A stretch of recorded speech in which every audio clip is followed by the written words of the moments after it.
nga po, kapag gabi po, bigla na lang po ako nag-chill. Sabi ko, Diyos ko po, kailangan pa po ako ng mga anak ko. Kasi walang aano sa kanila. Kundi ako lang. Kasi ang mga gulang ko, matanda na din. Mga kapatid ko, may mga sarili din pamilya. Kaya nga sabi ko, kahit papaano ang mga anak ko, hindi po maaarte. Kung ano lang po ang nandiyan sa hapagkainan, okay lang. Kahit araw-araw itlog yung ulam nila, is okay lang sa kanila. Yung grade 10 ko nga po, pag binibigyan ko po ng baon, hindi niya po ginagastos yun. Iniipon niya. Ngayon ako po, syempre ako po, nakikita ko. Iniipon niya para... Sa pansarili niya na po. Siya na po gumagastos ng sarili niya. Tapos minsan po nauutang ko din. Tapos yung anak ko po na grade 12, siya na rin po minsan ang nagpapabaon sa sarili niya, gumagawa po siya ng bulaklak, yung paciwire po. Kumbaga parang hindi na po sila naging pabigat sa akin, tumutulong na po sila. Si Ay hindi nag-iisa. Ang daming Pilipinong ganyan ang istorya sa ngayon. Nung nakaraan, ngayon, at marami pang Pilipinong makakaranas ng ganyan hanggat nananatiling walang healthcare sa Pilipinas na matino. Sistema ng healthcare. Kailangan natin ng malakas at matinong sistema ng healthcare sa Pilipinas. Yun talaga ang number 1 dapat. Oo.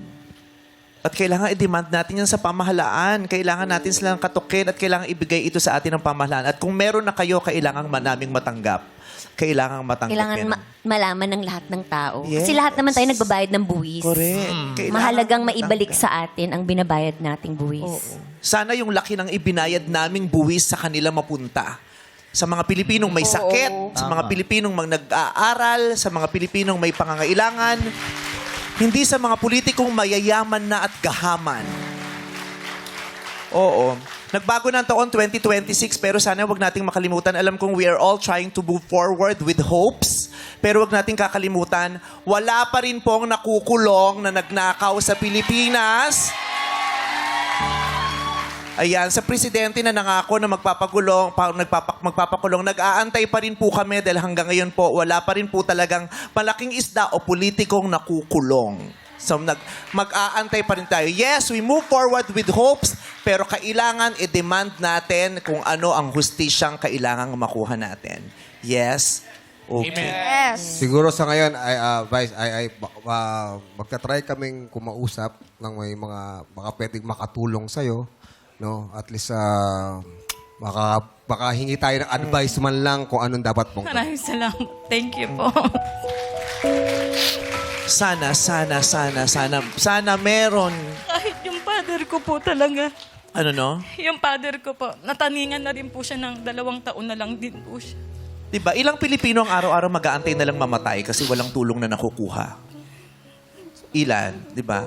Paumanhin sa mga madlang people, sa mga nanonood sa atin araw-araw na tumututok sa atin kasi gustong matawa, gustong masaya. At kung maaari lang, we don't want to be political here, but justice is not political.